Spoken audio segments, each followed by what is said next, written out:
ठीक है, हो गया। ठीक, देखिए देखो अभी अपन स्टार्ट कर रहे हैं और फैक्ट बात करेंगे, क्योंकि जो भी आपने सिंपल चीजें हैं ना, केवल उन्हीं सिंपल चीजों के बारे में बात करेंगे, ठीक है ना। क्योंकि ऑनलाइन चल रहा है तो ऑनलाइन में अपन है ना ज्यादा डिस्कस नहीं कर सकते, डेरिवेशन डिस्कस नहीं कर सकते, क्योंकि मैं नहीं चाहता कि है ना क्या कहते हैं ऑनलाइन पहली बार पढ़ाया है और तुम लोगों को और ज्यादा समस्या आ जाए, तो इसलिए मैं नहीं चाहता, ठीक है ना। इसलिए फैक्ट बात करेंगे, डेफिनेशन बात करेंगे, यूजेस बात करेंगे, इफेक्ट के बारे में बात करेंगे, डेरिवेशन, न्यूमेरिकल इनके बारे में बात नहीं करेंगे, ठीक है। इनको मैं नहीं चाहता कि बर्बाद चला जाए। तो अभी अपन मैं इसको साफ कर रहा हूं, तो अभी देख लेना, ठीक है। तरंग दैर्घ्य वाला फैक्ट समझ में आ गया ना। आगे देखिए दूसरा,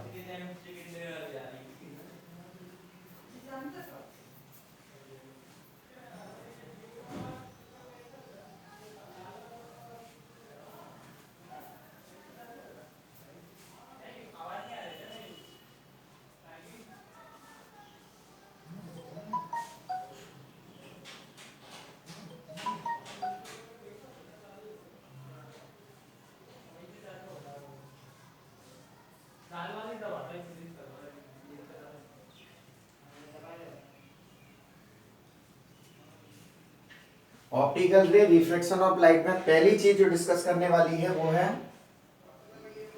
रिफ्रैक्शन ऑफ लाइट क्या है।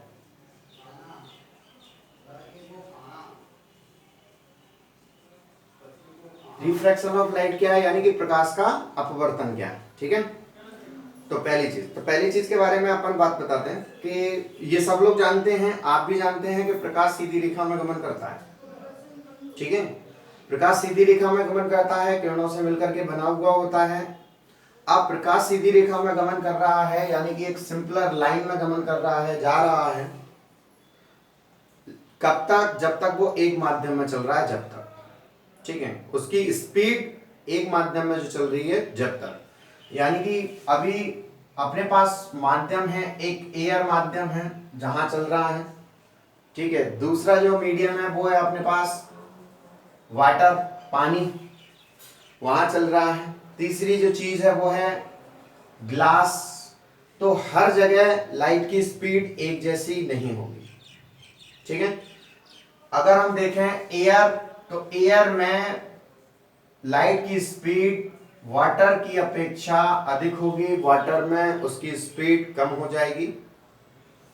ये थोड़ा सा डेंस यानी कि थोड़ा सा सघन माध्यम है, ये सरल माध्यम है, क्योंकि यहां घनत्व तो ज्यादा है, यहां घनत्व तो कम है, इसलिए यहां स्पीड में कोई दिक्कत नहीं आएगी। यहां लाइट जैसी चलना है वैसी ही स्पीड से चलती रहेगी, रुकावट नहीं होगी। क्यों नहीं होगी? क्योंकि सीधी सी बात है, यहां घनत्व कम है। समझ में आ रही बात? क्यों चलने में क्यों दिक्कत आ रही है? वाटर यहां क्यों कम हुई? क्योंकि यहां घनत्व अधिक है, किस चीज की अपेक्षा? एयर की अपेक्षा। मॉलिक्यूल पास में रहते हैं, और मॉलिक्यूल जब पास में होते हैं तो उसको स्पीड चलने में दिक्कत आती है। दूसरी चीज, अगर हम कांच की बात करें, ग्लास की बात करें, तो ग्लास में वाटर की अपेक्षा ग्लास में और ज्यादा डाउन हो जाएगी स्पीड। क्यों हो जाएगी? क्योंकि इसमें जो मॉलिक्यूल होंगे वो और ज्यादा डेंस होंगे, और ज्यादा पास में होंगे, इसकी वजह से स्पीड और ज्यादा डाउन हो जाएगी। क्लियर है? बात आ गई समझ? अब स्पीड जब डाउन होती है तो क्या इफेक्ट पड़ता है वो और देख लो। तो इसी को हम, ये घटना हो जाती है, स्पीड जब डाउन होती है तो रिफ्रैक्शन हो जाता है। कैसे हो जाती है? इस घटना को हम रिफ्रैक्शन कहने लगते हैं। कैसे, क्या घटना हुई? घटना ये हुई कि प्रकाश जिस तरीके से आ रही थी लाइन, उसको सीधी रेखा में आना चाहिए था, उसको एक सिंपलर लाइन में आना चाहिए था, लेकिन कब तक आ रही थी? जब तक वो एयर मीडियम में चल रही थी। जब वो पानी में गई तो यहां स्पीड उसकी डाउन हो गई। डाउन होने से कायदा क्या कहता है कि उसको बिल्कुल एकदम सीधा जाना चाहिए था, इस तरीके से। लेकिन क्या हुआ कि हमने एक यहां पर लंब खींचा, तो वो अविलंब की ओर झुकती हुई ऐसे वो निकल गई। कैसा? लंब के साइड से झुकती हुई निकल गई। अब याद रखने वाली बात ये दिमाग में रखनी है बस केवल कि एयर से वाटर में जब जा रही है तो वो अविलंब की ओर झुक रही है, यानी कि कम डेंस से, यानी कि कम सघन से सरल माध्यम से सघन माध्यम में जा रही है, यानी ज्यादा डेंस माध्यम में जा रही है, तो उसकी स्पीड डाउन हो रही है।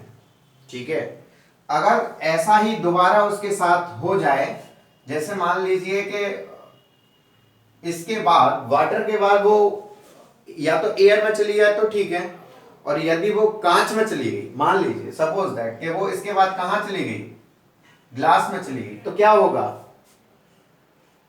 ग्लास में यदि जाएगी, जैसे यहां पर से ग्लास चालू हो गया तो यहां पर हम एक और अविलंब खींच सकते हैं, तो वो और ज्यादा चिपक के चली जाएगी, और ज्यादा उसी की तरफ और झुक जाएगी, और ज्यादा उसकी स्पीड डाउन हो जाएगी, तो स्पीड डाउन होने के बाद में वो यहीं पे गिर जाएगी। ये गिर गई है लाइन, उससे क्या, क्योंकि पहले स्पीड में चल रही तो एकदम सीधा जा रहा है, सीधी जा रही थी, बट स्पीड उसकी डाउन होने की वजह से वो गिर गई, तो वो थोड़ी झुक जाती है, बेंड हो जाती है, तो वो अविलंब की ओर बेंड हो जाती है। ऐसा ही बिल्कुल सेम फैक्टर यहाँ पे भी काम करता है कि वाटर से जब वो ग्लास में गई तो और ज्यादा स्पीड डाउन हो गई, जिसकी वजह से वो और ज्यादा गिर गई।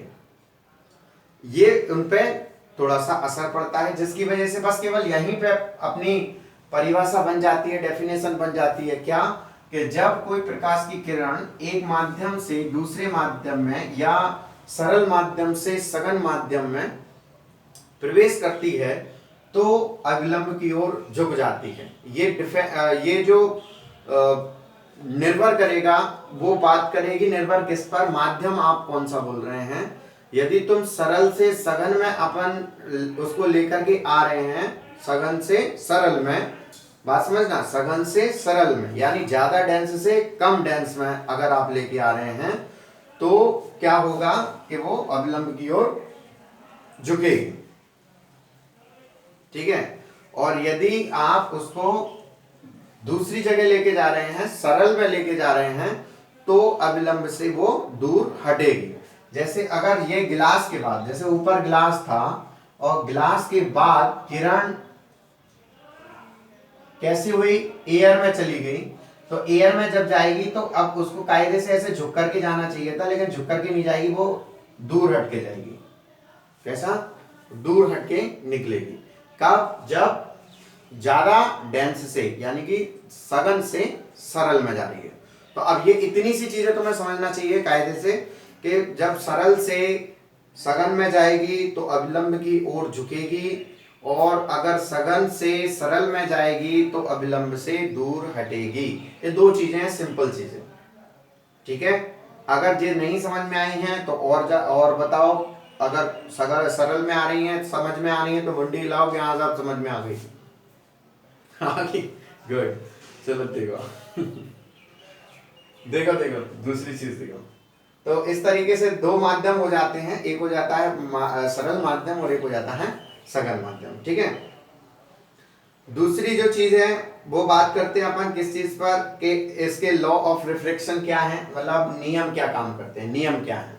तो पहला तो पॉइंट जो था वो ये था कि रिफ्रैक्शन ऑफ लाइट क्या है। दूसरा जो पॉइंट है वो है लॉ ऑफ रिफ्रैक्शन, यानी कि नियम क्या है। दूसरा आज हम सीख रहे हैं लॉ ऑफ रिफ्रैक्शन, यानी कि नियम क्या है। ठीक है, अब नियम के बारे में और देखो भाई, नियम क्या है। नियम में देखें, नियम में दो नियम है। कितने नियम, एक नियम, पहला नियम काम करता है कैसा, जैसे हम एक बार डायग्राम और बना लें। जैसे हमारे पास ये डायग्राम था, ये था हमारे पास बीकर, इसमें भरा हुआ था पानी यहां तक, और ये एक एयर माध्यम, ये पानी माध्यम यानी वाटर माध्यम। ये सरल है और पानी थोड़ा सा सघन है। यहां से किरण आई है, ये आपतित किरण हो गई है, क्योंकि जो आ रही है वो आपतित किरण, हम इसको कहते हैं आपतित किरण। फिर हम जिस बिंदु पर आ रही है वो बिंदु कहलाता है आपतन बिंदु। यहां हम लंब खींच सकते हैं, कायदे से उसको ऐसे सीधा जाना चाहिए, लेकिन हमारे डेफिनेशन के अकॉर्डिंग वो क्या होगी, अभिलंब की ओर झुक जाएगी। तो यहां ये इस किरण को बोलने लगेंगे हम अपवर्तित किरण, क्योंकि यहां अपवर्तन हुआ, अगर परावर्तन होता तो परावर्तित किरण बोलते। यहां पर अभिलंब और आपतित किरण के बीच में, अभिलंब और आपतित किरण के बीच में एक कोण बना, इसको हम आई से रिप्रेजेंट कर रहे हैं, इसको हम आपतन कोण कहते हैं।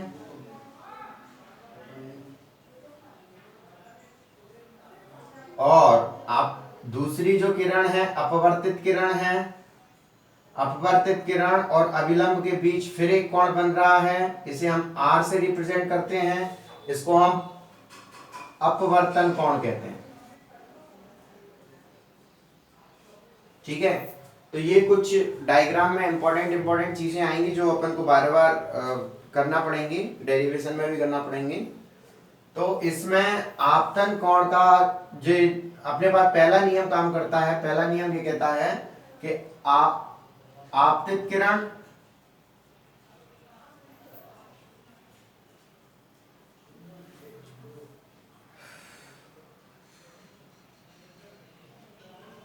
अपवर्तित किरण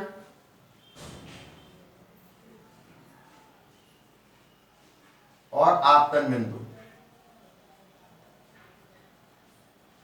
आपतित किरण, अपवर्तित किरण और आपतन बिंदु तीनों एक ही तल में होते हैं, तीनों एक ही तल में होते हैं, मतलब एक ही जगह पर अपन देखने को मिल जाएंगे। ठीक है, तीनों एक ही तल में होते हैं ये तीनों। दूसरा जो नियम काम करता है उसको हम स्नेल के नियम भी बोलते हैं, ये स्नेल ने खोजा था, इसे स्नेल का नियम भी कहते हैं। इसमें इन्होंने बताया था कि जो आपतन कोण है और जो परावर्तन कोण है उसका जो मान होता है वो एक नियतांक में होता है, यानी कि आपतन कोण की जिया को बोलते हैं साइन, कोजिया को बोलते हैं कोसाइन। ठीक है, ऐसे ही जिया, तो आपतन कोण की जिया यानी कि एक हो गया आपका आपतन कोण का मान यानी साइन आई। अब ये साइन आई लगाया हुआ है हमने, मतलब एक तो कोण और एक साइन, साइन का मतलब जिया हिंदी में। ठीक है, ऐसे ही नीचे जो बना हुआ है उसको बोलेंगे साइन आर, साइन आई और साइन आर। तो आपतन कोण की जिया का मान और अपवर्तन कोण की जिया का मान एक नियतांक होता है, इसको हम म्यू से प्रदर्शित करते हैं। कैसे? म्यू से। तो mu is equal to sine i upon sine r. ये जो नियम है वो किसका नियम है? ये हमारा स्नेल का नियम। क्लियर?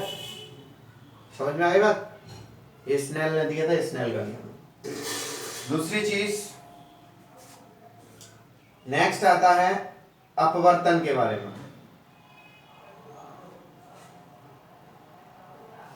तो अपवर्तन क्या होगा? तीसरा जो पॉइंट है, दूसरा जो पॉइंट था, जो दोनों क्लियर हो गए, दो पॉइंट किताब में आप देखते जाए ना, किताब में है ना क्लियर होता जाएगा। तीसरा जो पॉइंट है नया आज का, वो है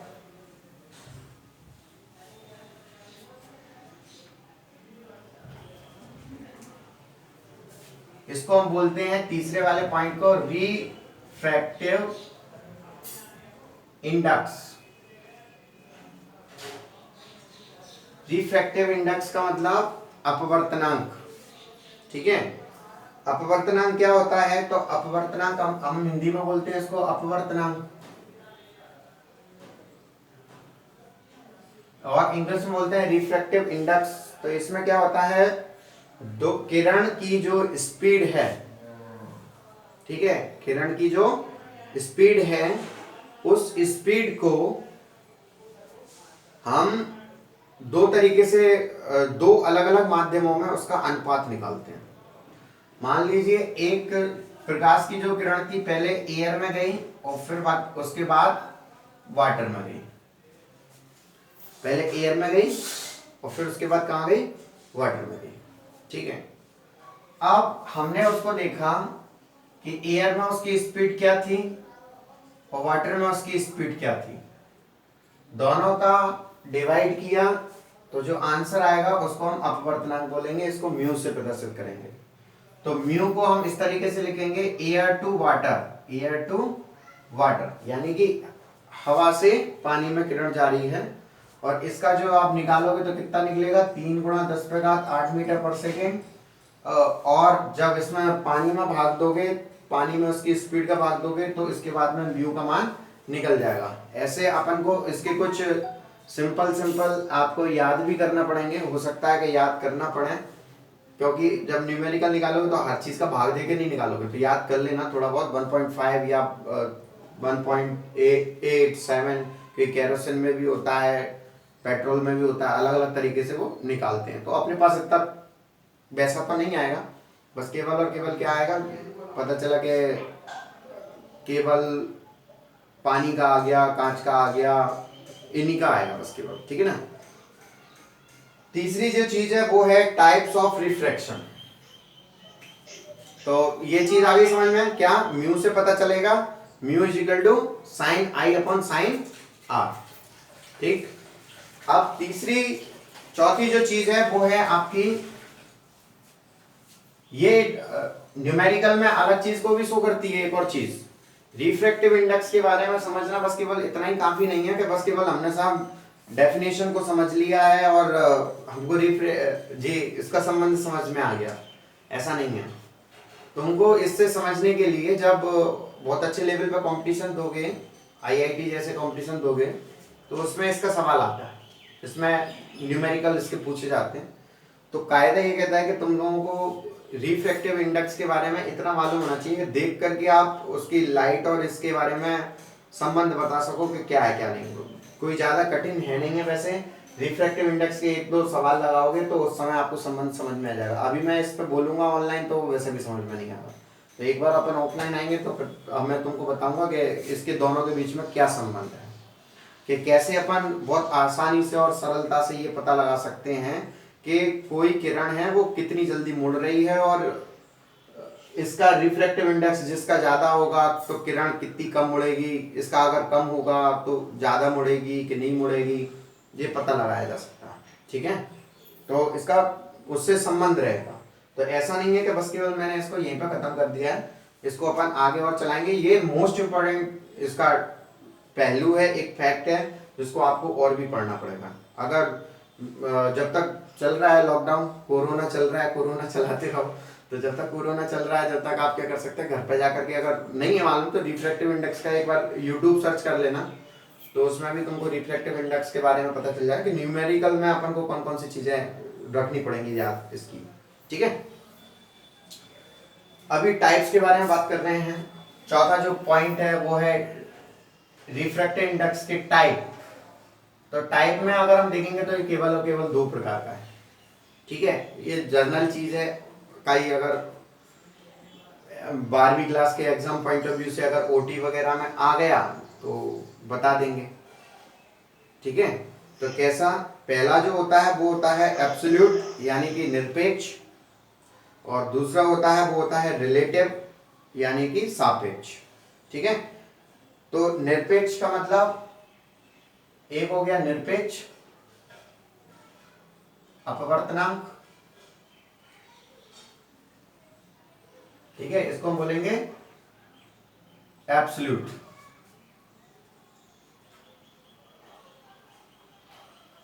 इसमें क्या होता है कि इसमें दूसरे से संबंध नहीं देखा जाता, इसमें बस केवल इतना सा देखा जाता है क्या, कि आपने कहां से किरण कहां जा रही है। अगर मान लीजिए इसमें बस केवल और केवल निर्वात या वायु से चल करके दूसरे माध्यम में किरण जाती है, ओनली वायु से चलेगी और निर्वात में चलेगी तो दूसरे माध्यम में किरण जाएगी, तो उसको हम निरपेक्ष बोलेंगे, क्योंकि एक किरण हमेशा कहां से चालू होगी, वायु से ही चालू होगी। एब्सोल्यूट में कहां से चालू होगी, केवल और केवल वायु से चालू होगी और दूसरे माध्यम में जाएगी। लेकिन जब सापेक्ष की बात आएगी, सापेक्ष का मतलब दूसरे से संबंध, रिलेटिव, तो वो दूसरे से संबंधित है। तो यहां दूसरे से संबंधित का मतलब कि कहीं ना कहीं किरण दूसरे किसी माध्यम से निकल करके यहां आ रही है, तो वायु से ना निकल करके वायु के अलावा कहीं और से भी निकल के आ सकती है, ठीक है भाई। तो इसमें क्या होगा, एक माध्यम से दूसरे माध्यम में किरण प्रवेश करेगी। इसमें बस केवल इतना सा अंतर हो जाता है सापेक्ष में, सापेक्ष यानी कि रिलेटिव। तो इसमें एक माध्यम से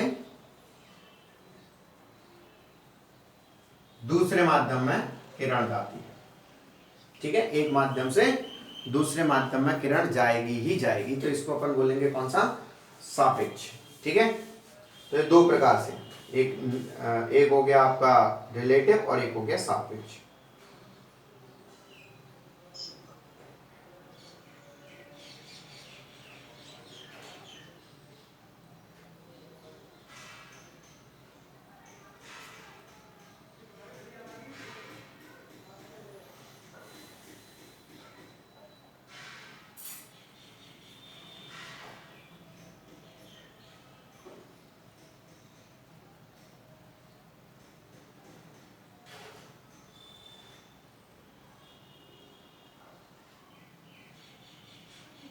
देखिए नेक्स्ट है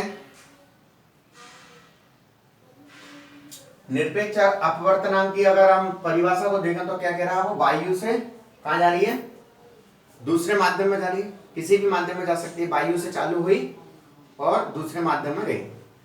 अब वायु से चालू हुई दूसरे माध्यम में गई तो इसका म्यू निकालेंगे, तो म्यू अपवर्तनांक क्या निकलेगा, वायु से गई यानी कि वायु में प्रकाश की चाल,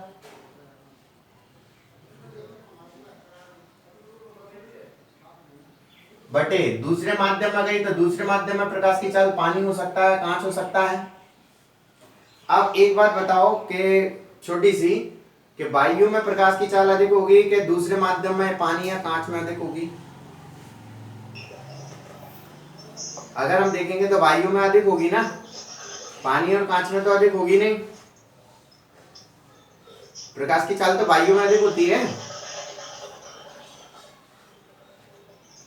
सर तो लाओ, हाँ सर होती है, मालूम है होती है, होती है। हाँ, तो वायु में अधिक होती है और दूसरे माध्यम में कम होती है।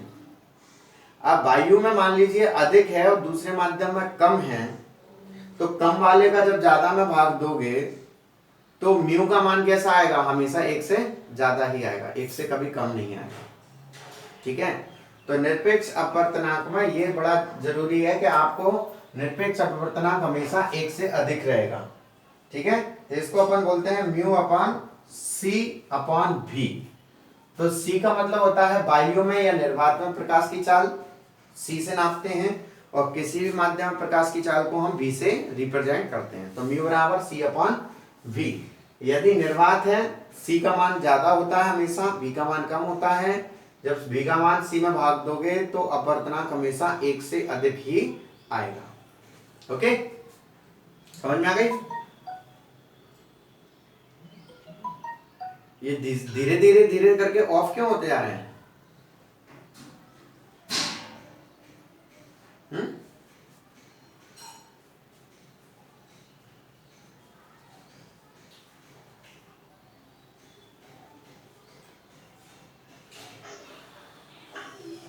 ये बार बार कहाँ जा रहे हो ने?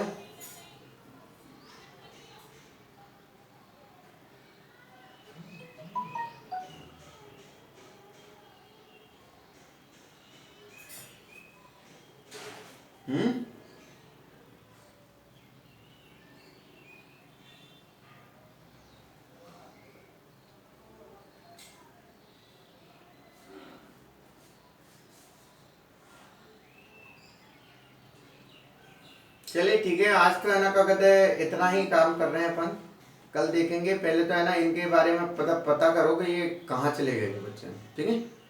तो आज अपन इतना कर रहे हैं, कल इसके आगे मैं पढ़ाऊंगा तो उसमें निर्भरता रहेगी और दो चार डेफिनेशन और रहेंगी, ठीक है, कल फिर पढ़ेंगे।